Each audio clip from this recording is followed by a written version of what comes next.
Sur le terrain, principalement on va à la pêche. On utilise un petit bateau côtier muni d'un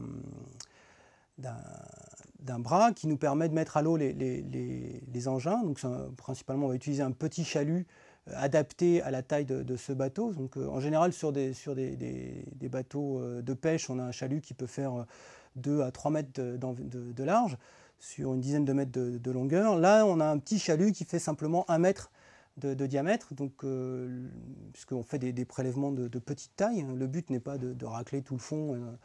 Ce n'est pas une pêche commerciale, là c'est simplement pour faire des petits prélèvements scientifiques. Donc la journée s'organise en général avec la pêche le matin. On part en mer, on va faire 1, 2, voire 3 chaluts si la quantité de matériel récolté est pas très importante. On peut éventuellement aussi aller pêcher avec d'autres moyens. On peut utiliser la canne à pêche, par exemple, si on veut attraper certains poissons qu'on n'arriverait pas à attraper au filet.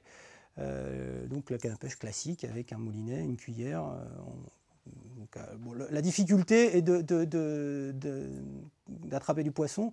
Le problème, c'est que souvent les manchots sont attirés par la cuillère. Donc il faut vraiment faire très attention à ne pas pêcher lorsqu'il y a des manchots qui sont en train de barboter dans la zone. On utilise également des casiers, des nasses, enfin tout l'attirail classique pour la pêche. Là, de la même manière, les poissons qu'on va attraper, on va les ramener au laboratoire, les mesurer, les peser, les numéroter et puis les conserver. La différence avec les autres organismes, c'est que les poissons se conservent pas très bien dans l'alcool, donc on va utiliser du formol pour les conserver. Donc là, ça demande quelques précautions, parce que le formol, c'est assez dangereux.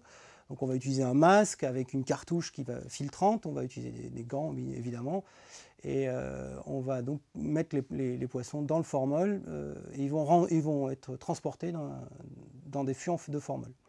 Ce sera seulement au laboratoire, ici à Paris, qu'on va ensuite les transférer dans l'alcool, et ils seront conservés par la suite dans l'alcool.